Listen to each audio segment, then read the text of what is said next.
Shalom saudara kekasih Tuhan. Saya sangat bersyukur kalau menyampaikan firman Tuhan. Tema yang saya ambil yaitu dari kehidupan Rut, di mana Rut adalah orang Moab, seorang perempuan Moab yang bisa menjadi terang, bahkan namanya tertulis dalam silsilah daripada Yesus Kristus Tuhan kita. Ada apa sebenarnya dengan Rut ya? Kalau kita pikir-pikir, ada apa kisah daripada Rut? Kita semua pasti sudah pernah membaca dan tahu cerita tentang Rut. Nah, saya mengambil judul dari tema khotbah ini pada kesempatan kali ini adalah wanita yang mengasihi, wanita yang berdandan. Saudara, kita tahu pada zaman para hakim memerintah ada kelaparan di tanah Israel. Itu latar belakang kisah daripada Rut dan Naomi ya. Lalu pergilah seorang dari Betlehem Yehuda beserta istrinya dan kedua anaknya laki-laki ke daerah Moab untuk menetap di sana sebagai seorang asing. Namun nama orang itu ialah Elimelek dan istrinya adalah Naomi. Nah, singkat cerita, Naomi dan Elimelek mempunyai dua anak namanya Mahlon dan Kilion. Lalu mereka itu mendapatkan istri, anaknya itu Naomi mendapatkan menantu namanya Orpa dan Rut. Tetapi pada waktu beberapa kemudian matilah matilah suami Naomi, saudara, yaitu Elimelek. Kemudian beberapa kemudian lagi mati jugalah kedua anaknya, yaitu Mahlon dan Kilion. Jadi sangat-sangat menderita ya kehidupan daripada Naomi, sampai dia pun merasa dia mengalami tekanan yang berat, masalah yang sangat berat sekali, sampai dia merasa Tuhan meninggalkan dia, saudara. Lalu dia berusaha berkata kepada kedua menantunya, udahlah pulang aja lah kalian kepada bangsa kalian, gak usah ikutin lagi aku, karena apalah yang kalian dapat dari saya, karena anakku pun keduanya udah mati, katanya begitu. Seandainya pun aku kawin lagi, terus lahirin anak, gak mungkinlah kalian nunggu anakku sampai besar supaya kalian menikah lagi. Nah, tetapi pada waktu itu mereka bertangis-tangisan, sangat keras nangis mereka ya.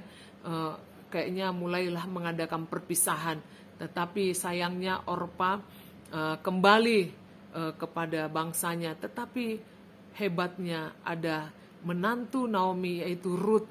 Dia tetap mengikuti Naomi. Kemana Naomi dia pergi ke situ. Sampai dia bilang, bangsamu lah bangsaku, Tuhanmu adalah Tuhanku. Wow, hebat banget ya karakter daripada Rut.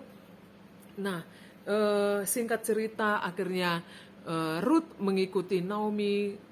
Jadi mereka kembali ke Betlehem ya, kembali ke asalnya mereka. Nah, saudara, kita melihat di sini, kalau kita pikir ya, di zaman ini mana ada menantu sehebat bahkan sebaik daripada Rut. Biasanya menantu itu nggak cocok-cocokan sama mertua, nggak ada lah. Biasanya kalau udah meninggal suami, ya udahlah pergi kawin lagi. Biasanya pada umumnya bisa dibilang 1:1000 lah wanita seperti Rut ini bisa ngikutin mertuanya, apalagi mertuanya udah nggak punya apa-apa lagi, diikutin lagi gitu. Mana ada menantu yang seperti itu. Hanya saya pikir kalaupun ada sangat jarang ya di zaman sekarang ini. Jangankan nggak ada apa-apa, sedangkan serumah aja lengkap semua, mewah, apa semua tersedia, nggak cocokan tuh, ribut melulu menantu dan sama mertua. Tetapi saya percaya orang yang mendengar saat ini, saudara seperti Rut yang sayang kepada mertua juga sayang kepada menantu, saling mendukung, saling mendoakan. Nah, saudara, saya mengambil tema ini, bagaimana kita sebagai wanita khususnya ya, saya mengangkat cerita ini untuk mengajar kepada wanita. Saya sangat konsen kepada wanita. Kenapa? Wanita harus memiliki karakter, paling tidak karakter yang baiklah seperti Rut ini ya. Nggak mementingkan harta, nggak terlalu, walaupun harta itu sangat penting, tetapi ada esensial karakter yang saya lihat dari Rut yang perlu kita pelajari, yaitu mengasihi, saudara. Mengasihi. Saudara bisa aja cantik, berpendidikan, tetapi kalau wanita tidak mengasihi, maka semuanya itu akan tidak ada artinya.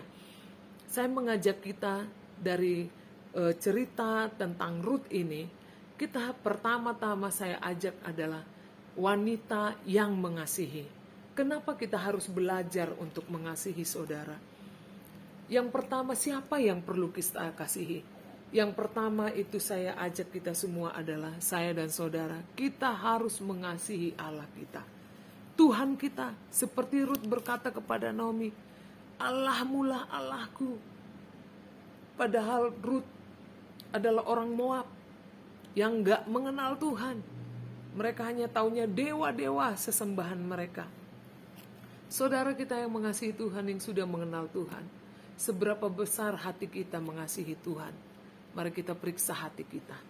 Seberapa besar kasih kita kepada Tuhan? Saya mengingatkan kembali, mari kita mengasihi Allah kita. Yang pertama, mengasihi Allah kita. Dari hukum yang pertama sampai keempat, itu adalah bagaimana kasih kita kepada Allah. Dikatakan, kasihilah Allahmu. Kasihilah Allahmu. Kasihilah Allahmu dengan kekuatan segenap hati, segenap akal budi, dan segenap pikiran. Pertama-tama, kenapa kita harus mengasihi Allah? Karena Allah sudah lebih dahulu mengasihi kita. Gak ada hukum yang menentang hal ini, saudara. Mengasihi Allah terlebih dahulu. Kita harus perlu membentuk, bahkan membangkitkan kasih kita kepada Tuhan. Apa buktinya saat kita mengasihi Tuhan? Apa buktinya kita mengasihi Allah? Rut mengasihi Allah. Dia mengikuti apapun yang dilakukan Naomi. Karena dia tahu Allah yang disembah Naomi adalah Allah yang hidup.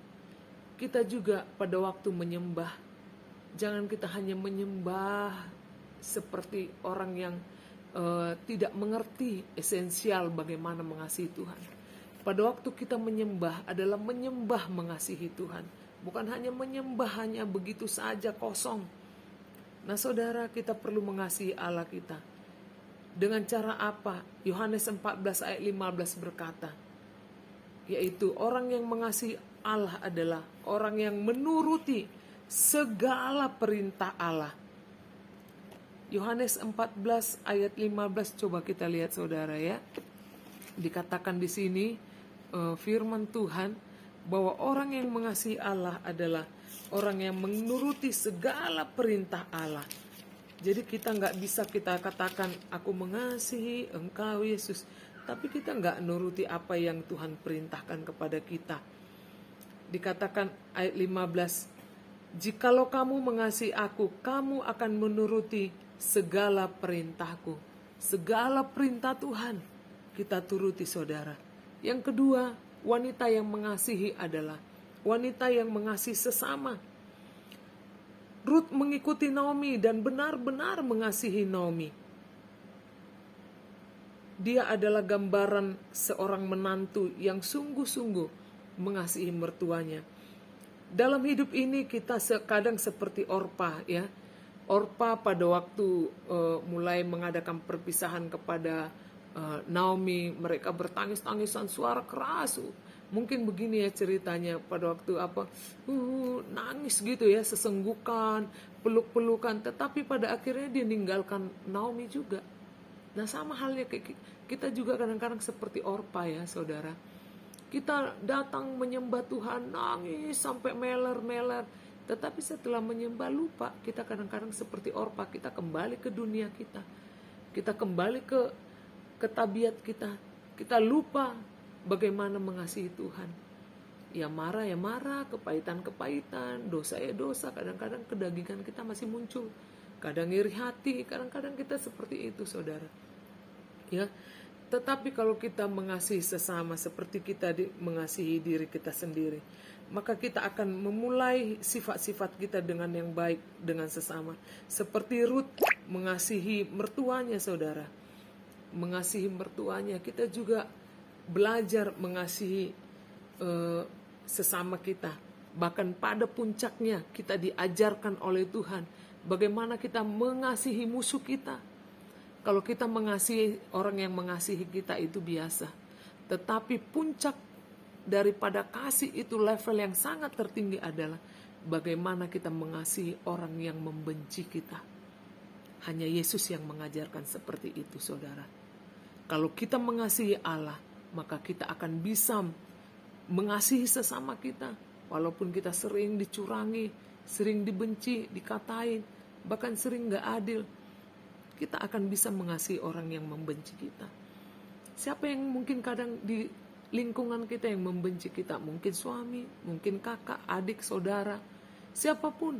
Mari kita lepaskan pengampunan bagi sesama kita, supaya kita menjadi orang-orang yang bukan hanya katakan Tuhan aku mengasihimu, tetapi kita membenci sesama kita. Itu tuh gak ada gunanya. Karena puncak dari semuanya itu adalah kalau kita mengasihi Tuhan, kita akan menuruti segala perintah Tuhan. Yang ketiga, wanita yang mengasihi adalah wanita yang tidak mengasihi dunia. Dikatakan 1 Yohanes 2 ayat 15. Janganlah kamu mengasihi dunia dan apa yang ada di dalamnya. Jikalau orang mengasihi dunia, maka kasih akan Bapa itu tidak ada di dalam orang itu. Saudara, coba periksa hati kita.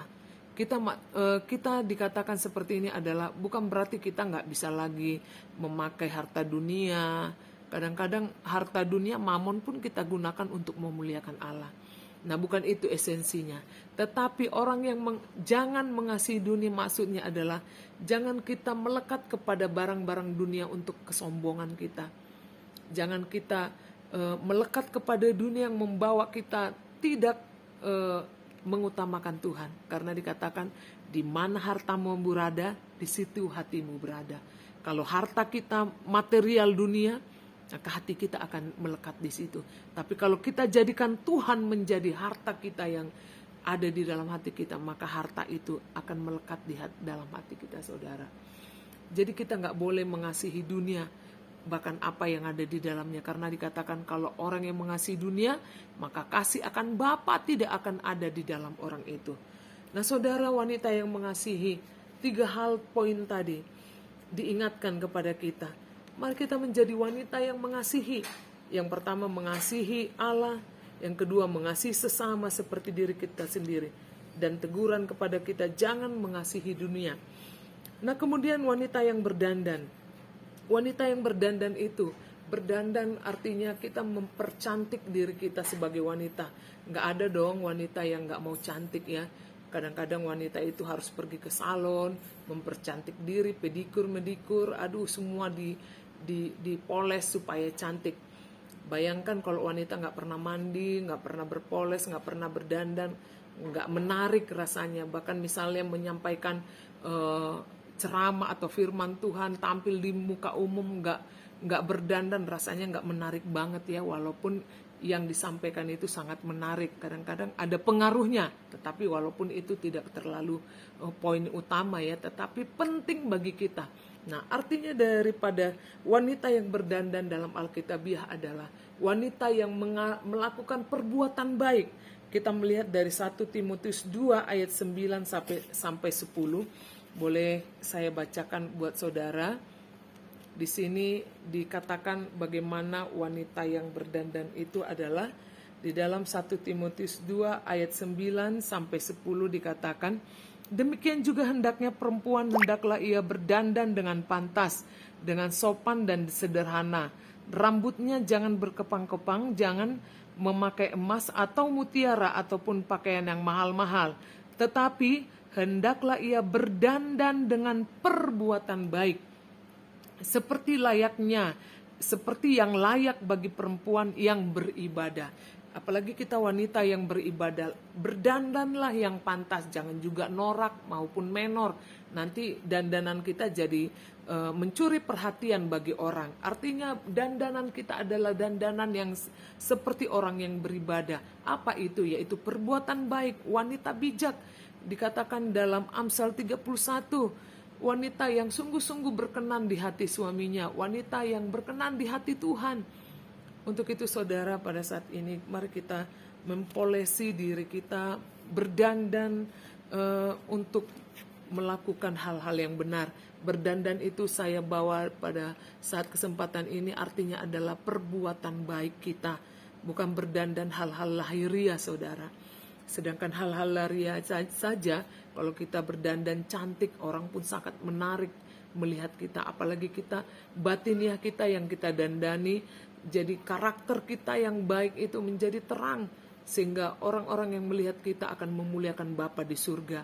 Demikian firman Tuhan yang sudah saya sampaikan. Mari kita sebagai wanita, kita mengasihi Tuhan, mengasihi sesama seperti diri kita, dan jangan mengasihi dunia. Dan yang kemudian menjadi wanita yang berdandan cantik dengan perbuatan kita, perbuatan yang melakukan kebenaran Tuhan. Terpuji nama Tuhan.